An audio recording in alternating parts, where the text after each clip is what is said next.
Welcome back to Kaulignation, your one-stop shop for all things Kaulig Racing, Dingernation, SVG Nation, Eckes Nation, and now our new YouTube channel, which you can go check out, NASCAR Nation. I'm Sean. He's Ryan. I want to talk about the Xfinity race. I missed the first stage, but seen the last two stages of it. I watched practice. I watched qualifying, as our thumbnail shows here. AJ did some coaching that actually paid off. And we'll get into that shortly. But first off, our multiple choice question for this video. Did you think that the COTA Xfinity race was a good race? Yes, no, or meh? Let us know down in the comments section below. Ryan, what's going on, man? Hey, it's going pretty good. I've been the same boat as you. I actually missed a good chunk of the first part of the race. I did get to see the last quarter of it. I thought it was a good race, honestly. The one thing about the Xfinity drivers, they're not as polished as the Cup drivers. They beat and bang and run each other over a little bit more, and I actually really enjoy that. So I thought the racing was fantastic all weekend long, to be honest. And honestly, I was super surprised with how quickly all of our drivers, I thought all three drivers in the end had a really solid weekend. So I was pretty pleased, all things considered, for those guys. Yeah, he's not on our show notes, but Josh Williams deserves credit. I think he finished 15th, I think. I want to say 15th. I think he got a top 15. I think Daniel Dye was 17th. It was a good day for him. Getting into the AJ coaching stuff right out of the gate, we seen during practice that AJ was there. Didn't have to be, by the way, but he was there with Christian Eckes and Daniel Dye and coaching them through things and going through the data. And Eckes joked around that maybe he just needs to take the fire suit off and let AJ go qualify the car. And Eckes and Dye, make no mistake about it, struggled in practice, which is why I sit here and I go, you know what, the coaching aspect of this, which we've known for a while now that Chris Rice and Matt Kaulig and company wanted AJ to really help these guys along. AJ had a big hand in both guys getting hired. Christian Eckes is cut from the same cloth, pardon me, as AJ, where there's not a whole lot of funding, really none at all. And it's all coming from the team. So you're taking a chance on the talent.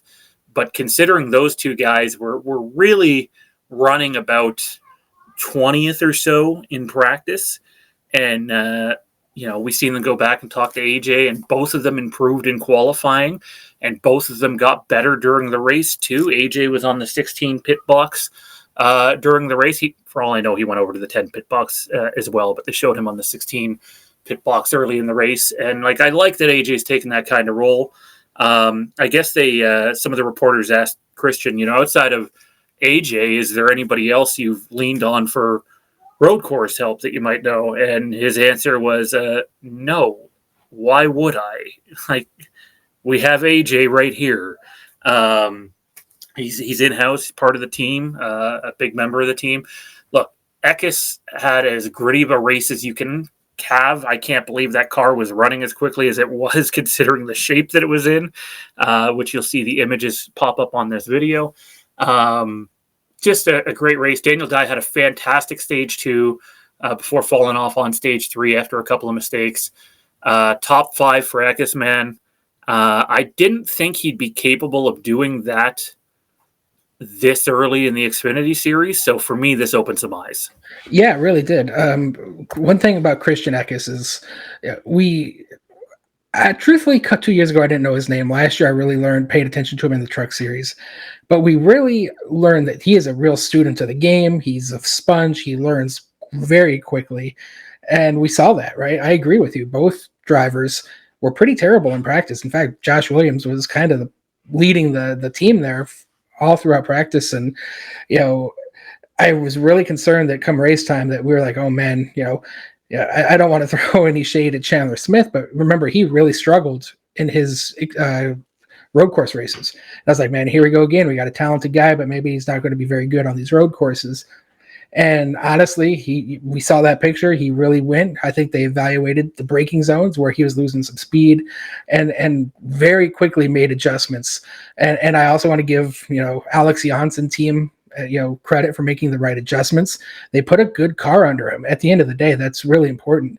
And he went out and qualified well. I think he qualified 8th or 9th, maybe he fell 10th there at the end, but he qualified much better than he practiced.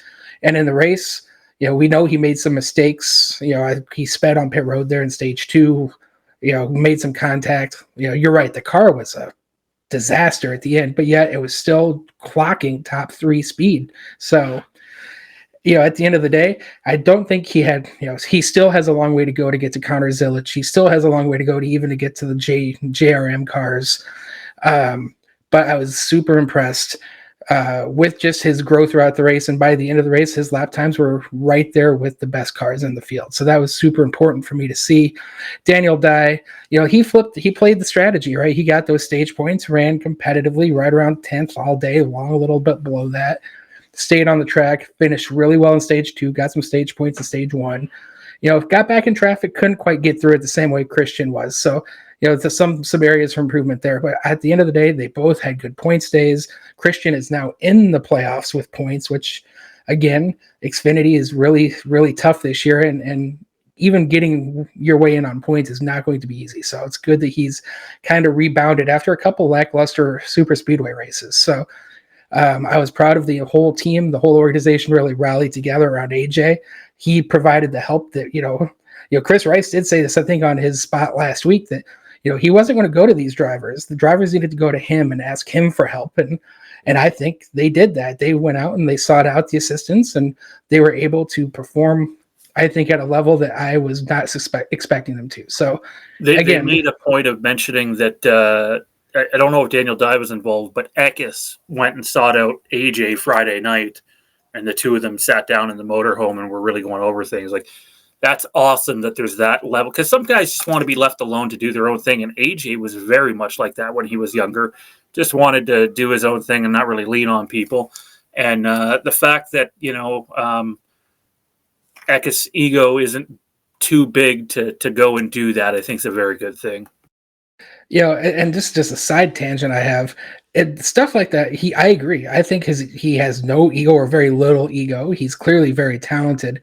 He's the type of person that should have sponsors. And it really upsets me that, he struggles to get sponsorship support, because he's the type of guy I would want as the face of my franchise, the face of my company. And hopefully he can go out there and prove it on the track and win some races and, try to build a brand for himself, because he certainly, I think, has really started to earn it and deserves those opportunities. So I'm glad he's with Kaulig. I hope we lock him in long term, because even after 3 races in the Xfinity series, I am sold. I really think he is the guy that's going to really help take Kaulig to the next level in the very near future. Let's not forget that at Atlanta, he was running 7th on the last lap before he got wrecked. So, his points could be way better than what they are right now. He just barely got clipped there at the end and wrecked the car. I do want to talk really quickly here to end the video. Heard a lot of talk about how amazing Connor Zilisch is, and we're going to do a video on him on the NASCAR Nation channel. But I heard a lot of people saying, well, he's already right there with SVG. He's just as good as SVG. May even be better than SVG at the road courses. And I'm sorry, but I have to fundamentally disagree. And Connor proved that, not just on Sunday with some of his lack of patience, but on Saturday with his lack of patience. Yes, he won that race, but he easily could have screwed himself over, and he admitted that. SVG can be aggressive on the road courses for sure, but the one thing that I've seen SVG do and I'm just strictly speaking from a NASCAR standpoint, not a V8 supercar standpoint, but from the NASCAR side of things, he does a really good job of protecting the car. He knows when to be patient and when to go for it.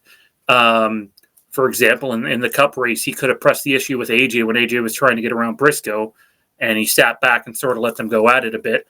I'm not saying Connor can't get to that level, but to say that he's already better than SVG is fucking nuts. If anything, he needs to lean on SVG and fine-tune some of his mechanics. But the sky is the limit for Connor. But I also think that's a shot towards SVG that isn't deserved. I think SVG has been in NASCAR, even though it's only a little over a year now, in terms of full-time racing. SVG is still considerably better than Connor Zilisch. I think the people putting that out there are out of their mind. Final thoughts, man? Yeah, I think that's crazy thoughts. I mean, SVG is, I think, the bar without question, and it's a pretty high one, significantly above even drivers like AJ and Tyler Reddick and others. Connor Zilisch is a superstar, right? I have no question about that. He just turned 18. He's 18 years and 3 months or 4 months, something like that. He is so young, and he put an ass whooping on the field last year at the Glen. With SVG in the field, mind you, and Kaulig equipment, won that race by like 13 seconds. So he took it straight to him. So it's hard to argue that. But you're right. There's still a lot of growth there, which is scary, by the way, because if he really does piece it together, he's going to be something special. I really feel like Zilisch is the guy. He's the future, and he has a chance to become the best, but he is not there yet. But we will find out later in the year. They're both going to be running Xfinity road course races. I think at Mexico and maybe a few other places in Junior Motorsports equipment, so they'll have the same equipment. We'll know real quick where they stand, and I'm looking forward to that because that's going to be a real show. It's going to be a great experience. So I certainly would put him well below SVG overall, but his raw pace, I think, is already right there neck and neck with him. So that's super exciting going into the next few races and honestly into the next several years. Pretty sure I know where our audience is going to fall on this one, but do you think Connor Zilisch is on SVG's level yet? It's a hard no from Ryan and I, but there's been talk on reputable social media NASCAR pages and channels about this, and I get it. You want to pump up the young guy, but SVG deserves more respect on his name than that. And yes, that's me going to bat for SVG because it is deserved, and he proved it this weekend again. Like, comment, subscribe, turn notifications to all to keep up with all of our content. Don't forget to check out our NASCAR Nation YouTube channel, which will have more on this SVG Connor Zilisch debate over there. Check us out on Facebook, NASCAR Nation, Kaulignation, Dingernation, SVG Nation, Eckes Nation, and Kaulig Racing. For Ryan, I'm Sean. We'll see you in the next video.